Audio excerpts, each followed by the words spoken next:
Selamat datang kembali di perkuliahan pengantar bisnis. Hari ini kita sudah memasuki pertemuan kelima. Adapun topik yang akan kita ulas bersama-sama, yang akan kita pelajari yaitu tentang etika bisnis. Nah, kenapa kita penting membahas tentang etika bisnis ini? Karena memang bisnis itu saat ini bisa dikatakan sebagai peluang usaha yang memang sangat dibutuhkan dan sangat digaung-gaungkan karena bisnis merupakan peluang untuk membuka usaha baru dan juga membuka lapangan kerja baru. Tetapi kita juga perlu kenapa harus belajar etika bisnis? Kenapa bisnis itu harus memiliki atau sesuai dengan etika-etika yang disarankan? Karena memang kita tahu banyak sekali bisnis yang memang sehat, ada bisnis juga yang dijalankan dengan tidak sehat. Nah, kita akan mencoba apakah bisnis yang sehat itu seperti apa, apakah sudah sesuai dengan etika bisnis atau tidak. Nah, kita akan bahas bersama-sama pada hari ini.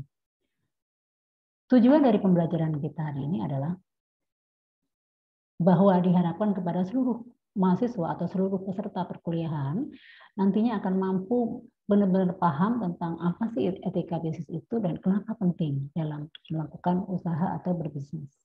Nah, topik yang akan kita gali yaitu tentang pemahaman dari etika bisnis itu sendiri, yaitu apa itu etika bisnis, bagaimana bisnis itu dijalankan dengan etika yang baik seperti apa, dan kita akan melanjutkan dengan berbisnis dengan etis itu seperti apa, dan bagaimana membangun etika di dalam sebuah bisnis, terus menciptakan bisnis dengan etika yang baik itu seperti apa, dan terakhir adalah membahas tentang formula etika bisnis yang baik dan sehat. Oke, kita akan membahas persatu, yaitu pemahaman etika bisnis. Nah, kita tahu bahwa bisnis itu memang sekarang menjadi sesuatu pilihan, menjadi alternatif, di mana bisnis itu akan bisa langgeng atau bisa hanya sesaat saja. Nah, itu ada beberapa hal yang kita perhatikan, salah satunya adalah etika. Berharap sih setiap bisnis itu akan langgeng, eksis, dan sampai kapanpun atau dalam jangka panjang itu bisa tetap berjalan. Tapi ada juga yang baru berdiri setahun, habis itu gulung tikar, habis itu poles, dan sebagainya. Nah, itu karena ada beberapa hal yang tidak dipenuhi atau ada kaidah-kaidah yang dilanggar. Nah, di sini kita memahami dulu bahwa sebenarnya usaha yang langgeng itu adalah usaha yang dijunjung oleh nilai-nilai etika. Apapun itu, usaha yang langgeng itu ya tentunya semuanya sudah direncanakan, sudah diatur bagaimana dia akan bertahan, bagaimana dia akan diterima oleh konsumen. Itu adalah bentuk bahwa usaha yang langgeng adalah yang menjunjung tinggi nilai-nilai etika. Perusahaan yang tumbuh menjadi besar biasanya, ya perusahaan yang langgeng itu besar itu tentunya diawali dengan di dalam bisnis itu tentunya ada orang-orang yang biasa dari awal itu memegang teguh nilai-nilai moral dan etika. Apa itu nilai moral dan etika? Salah satunya adalah kejujuran, berbisnis secara sehat, berbisnis dengan tidak curang, artinya berbisnis sesuai dengan koridor yang tepat, ya, tidak melakukan monopoli. Nah, terus yang kedua adalah menjaga kepercayaan dan tidak sembarangan dalam berkata-kata, apalagi dalam bertindak. Perlu sekali. Jadi kalau kita melihat, kita perhatikan banyak perusahaan yang eksis itu ya tentunya mereka memegang teguh norma-norma bisnis, mereka juga paham tentang bagaimana mempertahankan atau menjaga citra, ya. Jadi menjaga citra di perusahaan itu sudah dibangun dari awal, dari budayanya, dari habit kebiasaan orang-orang yang di dalamnya, juga termasuk trust, kepercayaan yang dibangun dalam perusahaan itu. Nah, selain itu perusahaan yang eksis atau yang bertahan itu biasanya memang bekerja sudah diatur dan berdasarkan standar, ketentuan, aturan-aturan yang baik yang ada di perusahaan itu ataupun yang ditetapkan secara standar secara umum, secara universal. Mereka bekerja dengan tata nilai dan merekrut orang-orang melihat nilai-nilai yang dianutnya. Jadi memang sudah menanamkan dari awal itu kepada orang yang ada atau yang berada di dalam bisnis itu sudah dibangun, sudah disiapkan untuk tetap menjaga nilai-nilai yang bisa dipertahankan sampai saat ini. Nah, kita akan melanjutkan apa sih sebenarnya etika itu. Nah, kalau kita berbicara etika itu sebelum kita berbicara bisnis, bahwa kita itu setiap hari hidup kita juga harus diatur oleh etika. Etika itu bisa disebut juga sebagai aturan atau panutan atau petunjuk-petunjuk bahwa kita harus hidup mengikuti aturan tersebut. Di dalam setiap agama juga kita sudah belajar tentang etika, ya. Nah, mengajarkan sesuatu, ini loh standarnya, ini loh aturannya. Nah, itu adalah etika. Nah, dengan secara umum, kita bisa simpulkan bahwa etika itu adalah suatu pedoman untuk mendapatkan hidup yang bernilai atau bermartabat. Untuk mendapatkan hidup yang bernilai dan bermartabat. Etika itu sekali lagi memberikan petunjuk tindakan-tindakan apa yang benar dan apa yang salah. Jadi dalam sebuah etika itu akan menunjukkan jika melanggar ini maka, jadi akan ada sebab akibat. Jadi ada petunjuk-petunjuk yang salah yang mana, yang benar yang mana. Kalau salah dampaknya ini, gitu ya.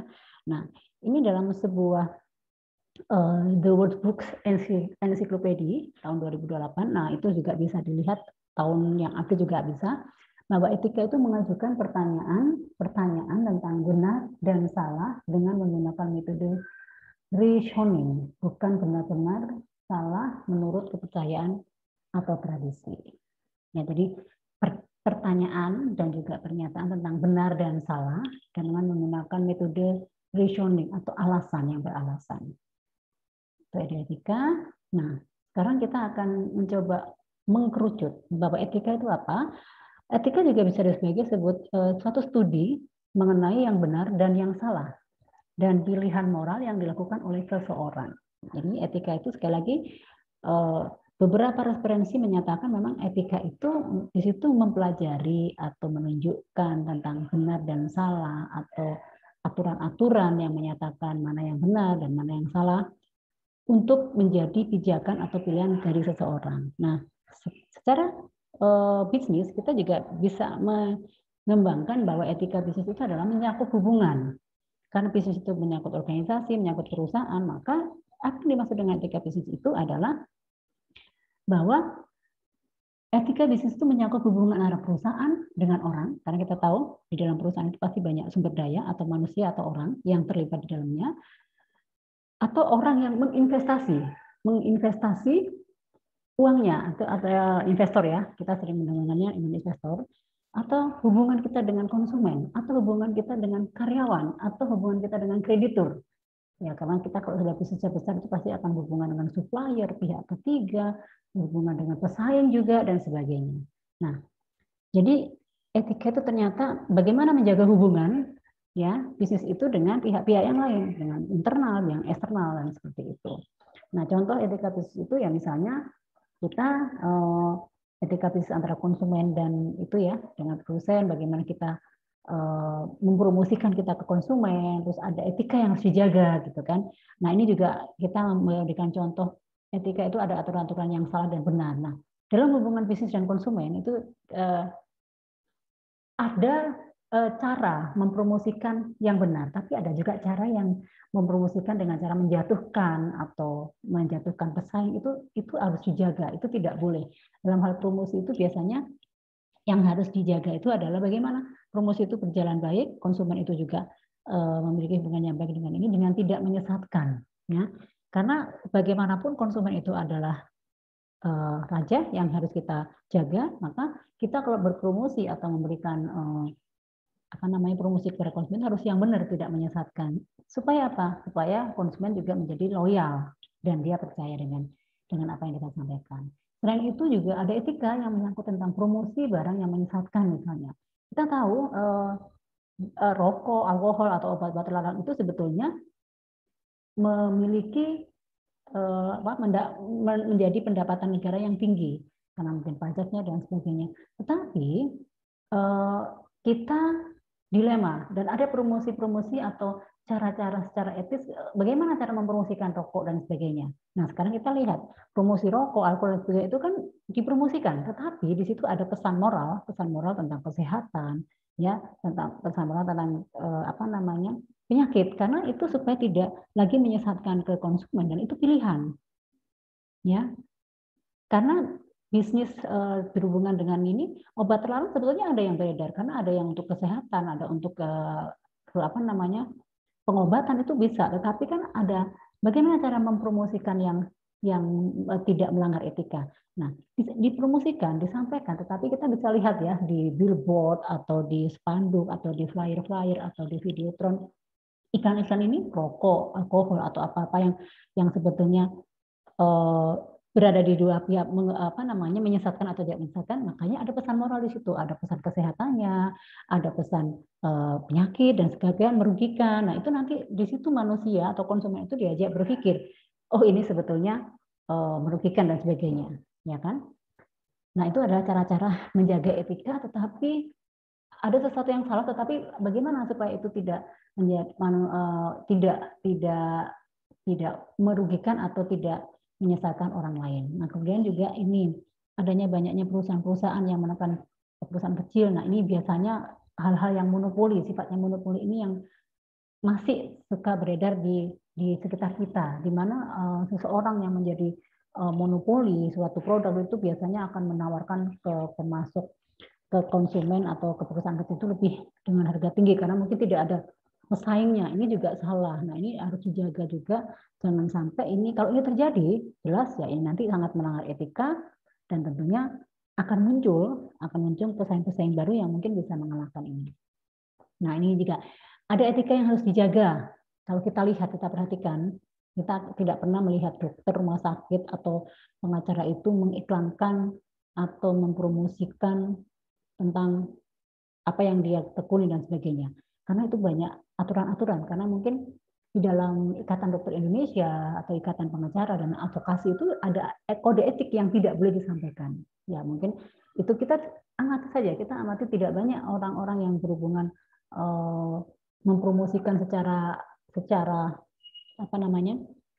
menonjolkan tentang profesinya, tentang rumah sakit, itu sangat jarang. Bahkan tidak ada karena itu memang sudah diatur oleh Ikatan Dokter Indonesia ataupun advokasi, Ikatan Pengacara dan sebagainya, itu memang tidak ada yang harus disampaikan. Nah, itu adalah salah satu etika bisnis yang harus dijaga dan harus ditaati. Ya kan?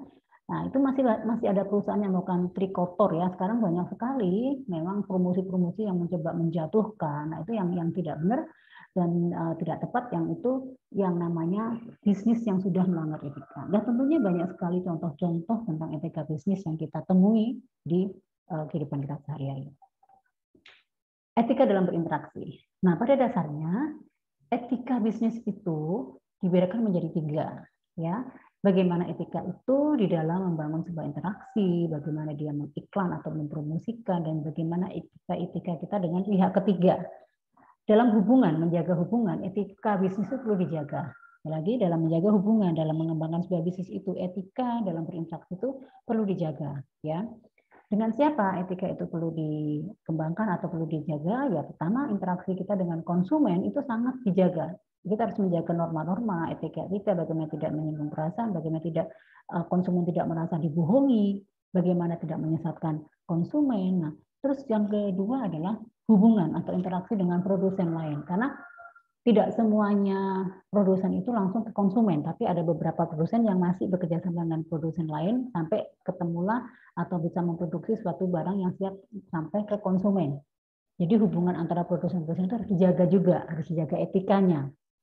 Nah, itu sangat penting ya. Dalam berbisnis itu tidak boleh saling menguasai, tidak boleh saling memonopoli atau menjadi intervensi, itu juga tidak diharapkan. Nah, etika dalam beriklan. Nah, tadi mungkin sudah disinggung dalam hal contoh promosi yang bagaimana yang baik, padahal itu bertentangan. Nah, ini tadi sudah saya jelaskan, yaitu dibagi 2, ada iklan jasa profesional dan juga iklan rokok minuman yang sangat memabukkan, yang itu sangat tidak baik, tapi itu tidak baik 100% tidak, tapi ada hal yang merugikan, tapi di sisi lain memberikan pemasukan atau menambah devisa negara dengan pendapatan yang lebih tinggi. Nah, itu yang harus diatur secara etikanya, kepada siapa, iklannya untuk siapa, misalnya rokok dan sebagainya, itu kan berarti iklannya kan untuk orang tua, berarti kan tidak harus di-share, tidak harus ditontonkan di media TV-TV yang masih jam-jam anak-anak belajar, itu tidak mungkin, pasti biasanya akan di-sharekan di malam, atau memang tidak boleh di-share di tayangan-tayangan TV nasional, kemungkinan bisa jadi seperti itu. Nah, yang tadi iklan jasa profesional, yang tadi dokter, pengacara, konsultan seperti itu kan tidak perlu sesama pelaku bisnis di bidang jasa itu pasti mereka akan menjaga hubungan, menjaga etika bagaimana jasa-jasa profesional itu sama-sama pelakunya itu saling menjaga dan saling menghormati interaksi di dalam menjalankan bisnis mereka masing-masing. Yang terakhir adalah etika yang kita bangun di dalam mengembangkan bisnis itu dengan pihak ketiga. Siapa pihak ketiga? Di sini ada supplier, ada saingan atau pesaing ya, kita secara umumnya seperti itu, dan juga etika hubungan dengan karyawan dan juga masyarakat secara umum. Makanya ada yang namanya humas ya, hubungan masyarakat perlu dijaga. Itu adalah salah satu bentuk etika atau interaksi yang memang perlu dikembangkan dan perlu dijaga supaya perusahaan itu bisa berjalan dan tetap eksis selamanya. Nah, kita mau lihat perilaku bisnis yang baik itu seperti apa atau perilaku bisnis yang sah. Di sini ada 3 ya, kita bagi 3. Ada kebebasan dalam usaha ekonomi, ada keadilan dan kebersamaan, dan juga ada tata krama. Perilaku bisnis yang baik itu seperti ini ya. Misalnya kebebasan dalam usaha ekonomi, yaitu bisnis itu kalau berjalan dengan baik, kalau dia sehat, sesuai dengan koridor, sesuai dengan etika yang sudah ditetapkan dan tidak melanggar, dan benar-benar dijalankan dengan baik, ya tentunya bisnis itu akan mendapatkan pengakuan dan penghormatan, baik secara pribadi dan juga secara perusahaan itu sendiri. Nah, yang berikutnya ya tentunya secara legalitas dagang, nah itu memang wajib karena bisnis itu harus kita legalkan. Itu adalah contoh bisnis yang baik, yang sah, yang memang mengikuti aturan dan etika. Nah, terus perjanjian atau persetujuan mutual, kalau memang ini ada kerjasama dengan pihak-pihak lain, misalnya dengan pihak investor atau sesama penanam saham, itu harus ada persetujuan mutual yang resmi. Nah, sementara itu, bisnis yang sah itu tentunya berkait dengan keadilan dan kebersamaan. Ya tentunya setelah kita melegalkan, setelah kita berjalan dengan sesuai standar, tentunya akan mendapatkan perlindungan dan imperatif dari pihak-pihak instansi atau pemerintah. Nah, secara tata yang berikutnya adalah bisnis yang baik itu ya tentunya ini ya, murah hati. Murah hati itu artinya bisnis itu memiliki tujuan yang mulia, yaitu tadi bagaimana memotivasi untuk berbakti, bagaimana memotivasi untuk mengabdi, bagaimana memotivasi atau memberikan bisnisnya itu untuk bukan kepentingan pribadi tapi untuk kepentingan masyarakat. Yang dimaksud murah hati itu adalah bisnis itu bisa berguna untuk orang lain dan bisnis itu bisa menjadi sebuah ladang atau peluang bagi pekerjaan atau lapangan kerja baru. Nah, tapi kita harus sadar, kita tahu saat ini baik di Indonesia maupun di luar negeri sana itu masalah etika itu masih menjamur atau bahkan masih menyusup ya, tersusupi di banyak bisnis yang kita bangun. Jadi tidak bisa kita 100% murni bisnis yang ada di Indonesia atau yang di luar negeri itu semuanya murni mulus, tidak. Banyak sekali pelanggaran-pelanggaran etika bisnis yang sering dilakukan. Hanya ingin menaikkan nama, menaikkan brand, atau bagaimana supaya dikenal orang, itu banyak sekali hal-hal yang dilakukan.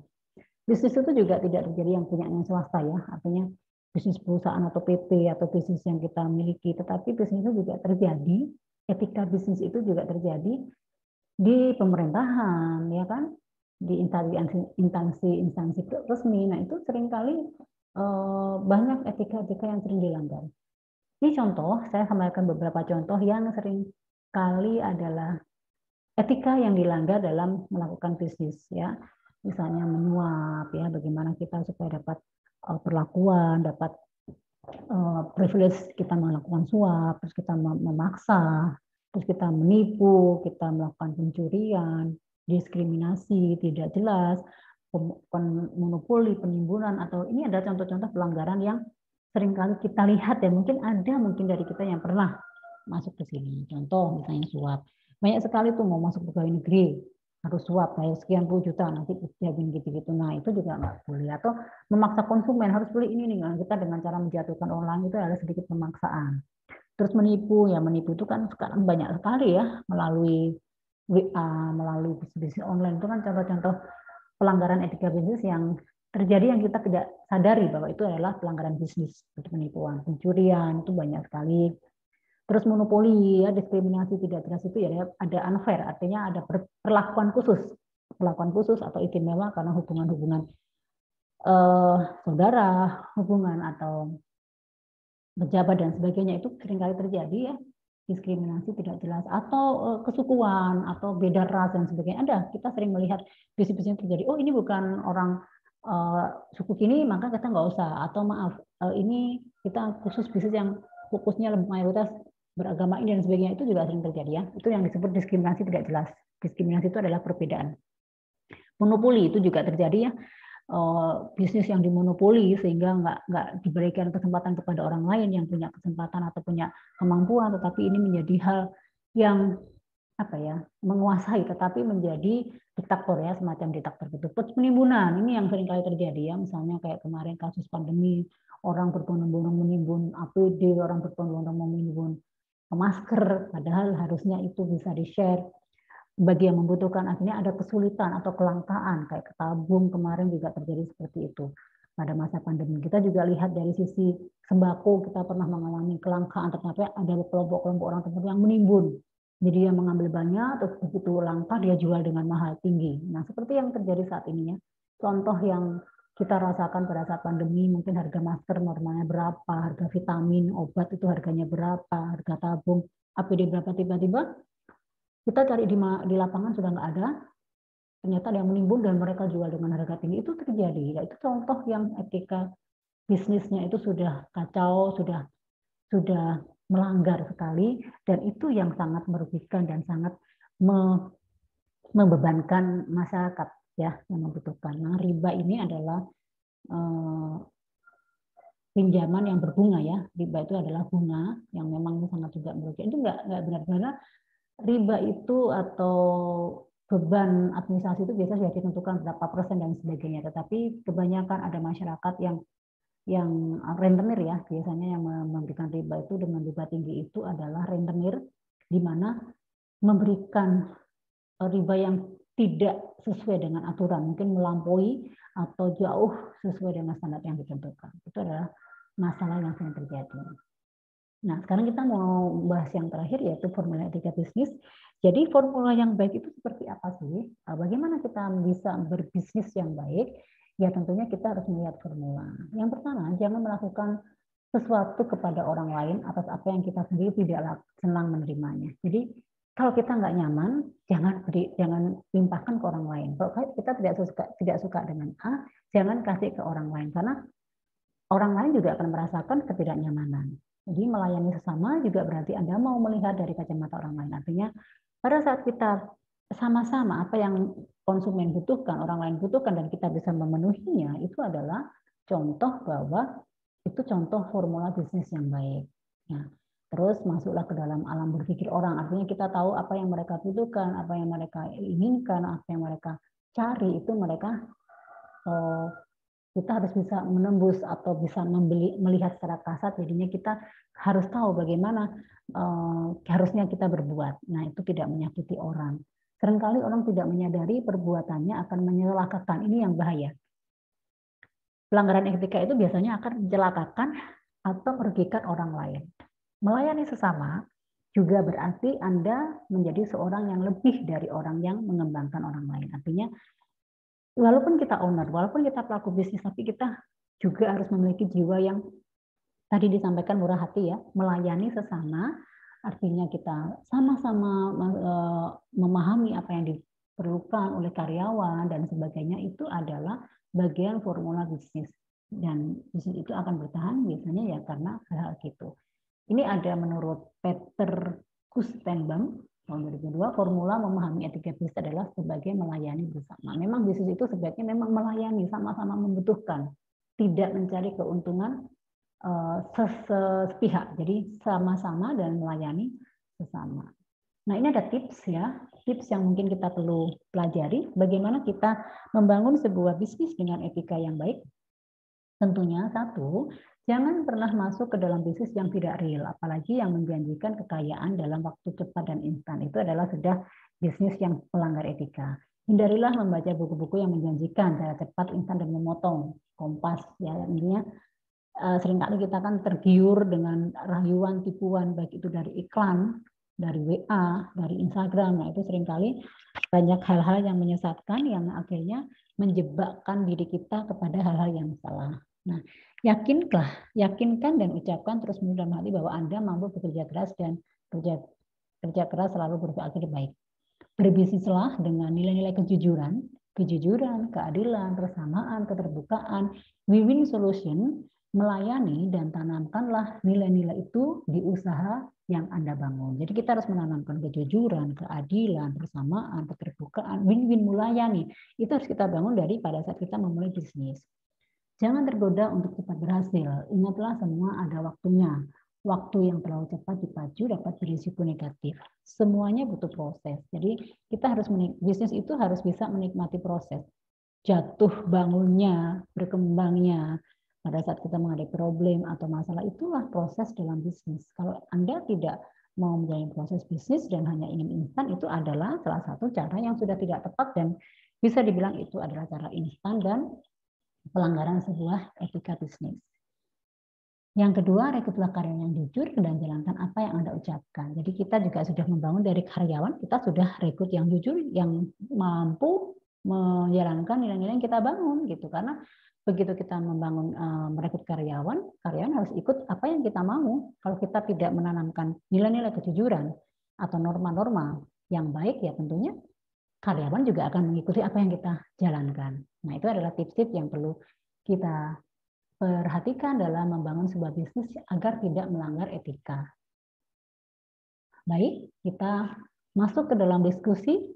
Ya, seperti biasa diskusi kelompok, Anda diminta untuk bersama-sama mendiskusikan tentang kasus-kasus yang berhubungan dengan pelanggaran bisnis. Pelanggaran etika bisnis seperti yang tadi disampaikan adalah suap, penipuan, pencurian, diskriminasi, dan sebagainya. Jadi Anda prakteknya seperti apa, contohnya seperti apa, realnya seperti apa, Anda diminta menjelaskan per item. Contoh real yang ada dan sering terjadi di masyarakat.